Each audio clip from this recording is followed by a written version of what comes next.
So good morning guys, welcome back to my channel. अभी time हो रहा है 11:20 एंड सुबह मेरा एशियन सेशन में टोटल मैंने 3 ट्रेड लिया। तो तीनों ट्रेड का आपको एनालिसिस शेयर करते हैं और ट्रेड लॉजिक बताते हैं और ट्रेड अपडेट भी देते हैं कि फिलहाल अभी ट्रेड क्या चल रहा है। तो सबसे पहला ट्रेड मैंने लिया यहाँ पे गोल्ड में।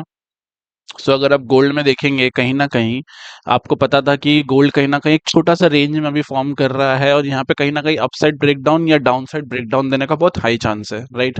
अब मेरे को जो करंट मोमेंटम लगता है उस मोमेंटम के हिसाब से ही ट्रेड लेना मेरे को सबसे लॉजिकल लगता है।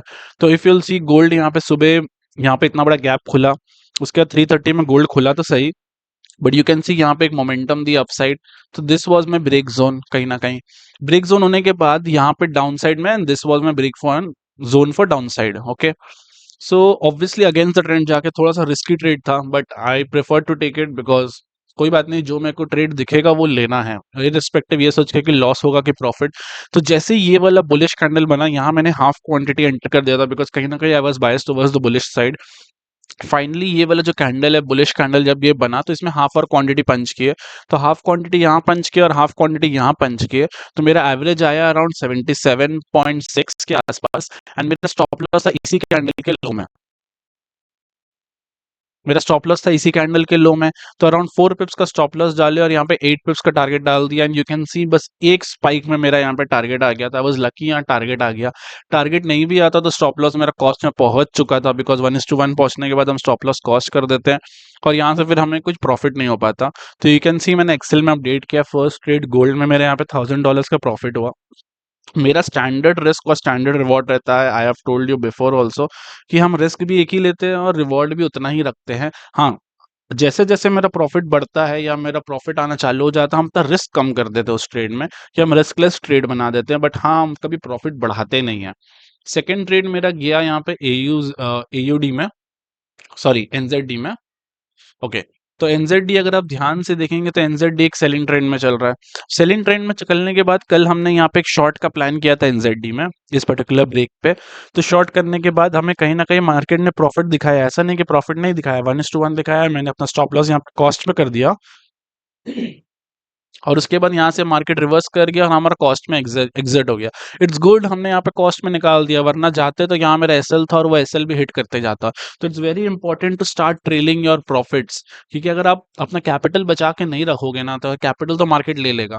कैसे ले लेगा? अगर आप देखेंगे ये स्विंग हाई था, मार्केट ऊपर गया, ये स्विंग हाई तोड़ा, सबका ऐसा उड़ाया, ये स्विंग हाई बनाया। मार्केट फिर वापस ऊपर गया, ये स्विंग हाई को तोड़ा, यहाँ पे सबका ऐसा उड़ाया। अब जो लोग यहाँ पे सेल कर दिए हैं, ये स्विंग हाई पे स्टॉप लॉस है, मार्केट वापस गया, एक बार उन लोगों का स्विंग हाई में स्टॉप लॉस लिया और ये जो सेल जोन था उस सेल जोन से रिएक्ट करके फाइनली गिर रहा है।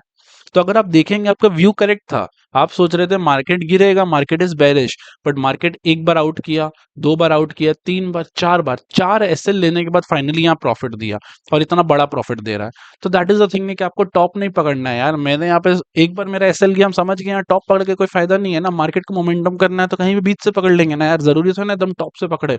और टॉप से पकड़ने से क्या होगा, एसएल ही ना जाएगा, तो बेटर है बीच से पकड़ लेते। फाइनली जब यहाँ पे कैंडल क्लोज हुआ एशियन सेशन में अराउंड 5:30 में, तो अगर ध्यान से आप देखेंगे एनालिसिस, कैंडल बहुत बड़ा नहीं है। जैसे ये सब बड़ा कैंडल चाहिए रहता है क्लोजिंग में, कैंडल बहुत बड़ा नहीं है, बट तब भी हम यहाँ एंट्री लिए। कोई अगर रीजन सोच सकता है तो वीडियो पॉज करके सोचो हम यहाँ एंट्री क्यों लिए। अब ये मत बोलना कि भाई बेरिश दिख रहा है तो ले लिए, नहीं। रीजन ये है कि अगर आप ध्यान से देखेंगे वॉल्यूम को, अगर आप देखेंगे तो आसपास के सारे कैंडल्स छोटे वॉल्यूम है, खाली यही कैंडल में बहुत अच्छा वॉल्यूम स्पाइक हुआ है, राइट। तो that is was my reason कि कहीं ना कहीं अगर वॉल्यूम स्पाइक हो गया ना, इसका मतलब है कि people are interested, people are going to sell. तो इसीलिए हम यही कैंडल में एंटर कर गए थे एंड मेरा स्टॉप लॉस था वही जो स्विंग हाई, यहाँ पे मेरे को स्विंग हाई 65 पॉइंट्स का एंड यहाँ पे स्विंग हाई में स्टॉप लॉस रखे थे एंड वन मोमेंटम मतलब विद इन 30 मिनट्स मेरा चट से यहाँ पे टारगेट आ गया। इनफैक्ट अगर अभी हम टारगेट नहीं भी ओपन टारगेट रखे होते तो यू कैन सी यहाँ कितना बुक होता, मतलब 1:8, मतलब $500 के अगेंस्ट अभी $4000 का प्रॉफिट बुक होता, मतलब अनइमेजिनेबल। मतलब इतना कोई सोच भी नहीं सकता। अगर ट्रेल करते रहेंगे, हो सकता है यहाँ पे ट्रेल करते रहो, 1:10 तक का टारगेट रख सकते हैं, बट ये मेरा ट्रेडिंग स्टाइल नहीं है ना यार। देखो होता क्या है ना, एक दिन आप 1:10 बुक करोगे, एक दिन आप 1:2 बुक करोगे, एक दिन 1:1 करोगे, किसी दिन 1:4, तो कहीं ना कहीं आपका साइकोलॉजी उतना वर्क नहीं करेगा। वर्क नहीं करेगा इन द सेंस कि जैसे I take a trade, trade हुआ, लॉस हुआ या प्रॉफिट हुआ उसके बाद हम फ्री हो गए। जैसे सुबह-सुबह आप देखेंगे मेरा यहाँ पे आधा घंटा में टारगेट आ गया। अब आधा घंटा बाद I was free to do anything in this world. मेरे को जो करना करे, हम सोए, हम बैठे, हम फ़ोन चलाए या फिर हम बैठ के कोई बुक पढ़े या हम टीवी देखे, गेम खेले, मतलब I was free to do anything, right? मेरे को बस एक परफेक्ट ट्रेड ढूँढना था एंड $1000 कम नहीं होता है यार। ऑब्वियसली यहाँ पे अगर $5000 बुक होगा तो मेरा पूरा दिन का टारगेट निकल गया एक ट्रेड में। बट आई डोंट नो कौन सा ट्रेड काम करेगा, कौन सा नहीं करेगा। सारा ट्रेड को अगर होल्ड करते गए, तो क्या होगा ना, इसमें वॉलेटिलिटी बढ़ जाएगा कि सारे ट्रेड तो 1:10 नहीं देंगे। 10 में से कोई एक ट्रेड होगा जो 1:10 देगा। बाकी जो 9 ट्रेड है ना, वो मेरा दिमाग खराब कर देगा। कोई ट्रेड में 1:2 आ रहा होगा, हम बुक नहीं करेंगे, वो वापस रिवर्स कर जाएगा, तो जहाँ मेरे को ₹2 लेना था, वहाँ 0 लेंगे। फिर कोई ट्रेड में 1:3 दिखाएगा और फिर हम सोचेंगे वाओ आने वाला है, वापस वो 0 में चल जाएगा। तो ये क्या ना, ये वॉलेटिलिटी क्रिएट करता है आपके लाइफ में, और इतना वॉलेटिलिटी से क्या होता है ना, आपका ट्रेडिंग डिस्टर्ब होता है। मतलब हम ये चीज़ देखे हुए हैं कि अगर हम यहाँ इस ट्रेड को होल्ड करेंगे ना, तो जो नेक्स्ट ट्रेड लेने वाले रहेंगे ना, उसमें भी मेरा एक्सपेक्टेशंस यही होगा कि नेक्स्ट ट्रेड मेरे को 1:10 देगा और उसको भी होल्ड कर देंगे।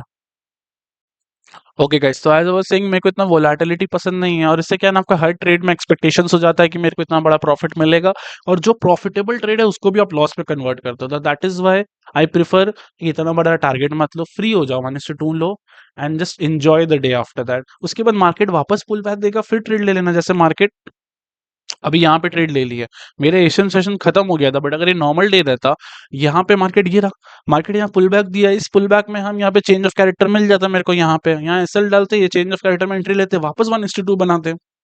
That is the key point. इसी ट्रेड को क्यों होल्ड करके रखना है भाई? मार्केट अगर फ्लो में जा रहा है, यहाँ पे पुल बैक देगा, ट्रेड लो, वापस मार्केट फ्लो में गया, यहाँ पे पुल बैक देगा, इस पुल बैक में ट्रेड नहीं करना है, इस पुल बैक में वेट करना है चेंज ऑफ कैरेक्टर, यहाँ चेंज ऑफ कैरेक्टर हुआ, यहाँ एसएल डालो, वापस डाउन साइड के लिए ट्रेड करो। दैट इज द लॉजिक ना, कि आप छोटे छोटे ट्रेड पकड़ो, कि आपको प्रॉफिट बनाने से मतलब है, ना कि बड़ा प्रॉफिट करना। एक ही ट्रेड में ये मतलब नहीं है कि आपको पूरा अपना कैपिटल डबल करना है। आप 100 ट्रेड लेके अपना कैपिटल डबल करो, दैट इज द पॉइंट। तो ये मेरा सेकंड ट्रेड था, ये आधा घंटा में मेरा टारगेट आ गया अराउंड। अगर आप देखेंगे तो 6:30 में मेरा टारगेट आ गया and I was done with 2 trades, NZD में सेल एंड गोल्ड में buy, 2 trades done. Third trade मेरा यूरो में सेल बहुत लेट की है, बहुत लेट। अगर आप सेम टाइम, जैसे अगर आप एनजेडी को देखेंगे वो फॉल कर रहा है, बट यूरो फॉल नहीं कर रहा था। यूरो उस समय एकदम फ्लैट चल रहा था। यूरो यहाँ पे कहीं ना कहीं एक फ्लैट चल रहा था ना, तो इसमें वॉल्यूम स्पाइक आया। आप बाकी में देखेंगे जिसमें वॉल्यूम स्पाइक नहीं आया, हम उसमें कैसे ट्रेड ले सकते हैं यार? अगर आप देखोगे तो यहाँ पे 530, इसमें देखिए 530 का कैंडल, यहाँ पे 530 का कैंडल बुलिश टाइप बना है और वॉल्यूम उल्टा साइड स्पाइक हुआ है। I can't take a trade in this one. और अगर सही है भाई, अगर दिमाग लगाओगे, अगर यहाँ पे ट्रेड लिए होते, अब सबसे पहले कैंडल इतना बेकार है। अगर हम यहाँ पे बुलिश ट्रेड ले भी ले, ये सोच के कि भाई मेरे को लग रहा है बॉटम है, कहाँ से बॉटम है यार? मेरे को बड़ा कैंडल चाहिए थोड़ा सा, वॉल्यूम स्पाइक भी बहुत खास वॉल्यूम स्पाइक नहीं है, बहुत चीज समझना पड़ता है भाई कि यहाँ पे कैसे ट्रेड ले सकते हैं। That is why I was not expecting कि लॉन्ग जाए, इतना गंदा बना था। फिर फाइनली जब ये कैंडल बना 6:30 में, तो I took a short trade in this candle. Wait, let me explain, 1 second. Okay, so ये कैंडल में फाइनली जब इतना अच्छा कैंडल बना, तो यहाँ पे एक शॉर्ट ट्रेड इनिशिएट किए थे and stop loss obviously candle high, नहीं तो ये हाई रख सकते हैं, but candle high is okay, because अगर मार्केट को स्टॉप लॉस लेना तो कैंडल हाई भी लेगा, उस हाई को भी लेगा, इस हाई को भी लेगा। As I have told you कि मार्केट को कोई रहम नहीं है। अगर यहाँ पे स्टॉप लॉस है, यहाँ भी लेगा, इधर रखो या इधर रखो, सब जाने वाले हैं। तो बेटर है इधर रख के जल्दी प्रॉफिट लेकर के निकल जाओ, ठीक है? एंड ऐसा नहीं कि जाएगा ही जाएगा, हो सकता है खाली यहाँ का स्टॉप लॉस लेके फिर रिवर्स कर जाए। वो once in a blue moon वाला सिनेरियो होता है। वो once in a blue moon के कारण, अगर 100 बार में एक बार ऐसा होगा, वो एक बार के लिए हम बाकी 99 बार लॉस करें ज्यादा, आई डोंट प्रेफर दैट। तो ओके, सो यहाँ पे मैंने स्टॉप लॉस रखा and I took a trade and this was, ये ट्रेड 6:30 में लिया। अगर आप एनजेडी में देखेंगे तो 6:30 में मेरा टारगेट आ गया था। 6:30 में फिर ये ट्रेड मेरा इनिशिएट हुआ, इसमें देन 1:2 मैंने टारगेट टान दिया। यहाँ पे देखेंगे तो मार्केट फ्लो में जरूर गिरा, आई थॉट मेरा टारगेट आ जाएगा, बट कहीं ना कहीं मार्केट यहाँ रुका और एक रिवर्सल मोमेंटम देने लग गया। एज यू नो, जैसे ही मेरा 1:1 के ऊपर टारगेट आता है, I trail my stop loss to cost. That set, अब ये ट्रेड मेरा रनिंग है, अभी ये कॉस्ट पे रनिंग है। इनफैक्ट अगर आप देखेंगे तो कॉस्ट के थोड़ा ही ऊपर यहाँ पे मेरा स्विंग हाई भी आ रहा है, this is a swing high. तो हम चाहे तो स्टॉप लॉस को इस स्विंग हाई के ऊपर ट्रेल कर सकते हैं, बट अगर हम यहाँ ट्रेल भी कर लेंगे और यहाँ पे मेरा स्टॉप लॉस है, अगर यहाँ भी मेरा एग्जिट होता है, तो मेरा अराउंड $100 का प्रॉफिट बुक होगा, और यहाँ एग्जिट होगा तो मेरा $0 होगा, तो I am ready to let go off that $100। Got it, because वो $100 से क्या ही हो जाएगा, इससे अच्छा है रहने दो, स्टॉप लॉस को कॉस्ट में रहने दो। और अगर यहाँ से टारगेट आना रहेगा तो टारगेट भी पड़ा हुआ है $1000 का। तो अब मेरे को यही चीज पसंद है कि ट्रेड अगर यहाँ पे साइडवेज भी हो गया, थोड़ा ऊपर नीचे करके, नीचे भी आया ऊपर भी गया, चलेगा। या तो मेरे को 1000 चाहिए या तो मेरे को जीरो चाहिए, मेरे को ये 100 चाहिए नहीं, $100 से मेरा कुछ नहीं होगा। तो that is how you have to make your trading, कि आपको रिस्कलेस हो जाना है, यहाँ पे आपको फियरलेस बन जाना है। तो that is why I have trailed this trade. Let's see इसमें टारगेट आता है कि नहीं। अभी फिलहाल मोमेंटम आ रहा था, आई थॉट टारगेट आ जाएगा, बट कहीं ना कहीं वापस यहाँ पे नीचे लो में थोड़ा सपोर्ट ले रहा है। लेट्स वेट एंड सी, जैसे ही इसका टारगेट आता है उसके अकॉर्डिंग आपको अपडेट करते हैं। फिलहाल I am ending this video, next session will be the London session video. तो लंदन सेशन में आपको इस ट्रेड का अपडेट दे देंगे कि इसमें टारगेट आया कि नहीं। आई होप आपको मेरा ये एनालिसिस वीडियो अच्छा लगा होगा। अगर अच्छा लगा तो do like and share this video, subscribe to my channel. मिलते हैं नेक्स्ट वीडियो में, तब तक के लिए टेक केयर, बाय बाय।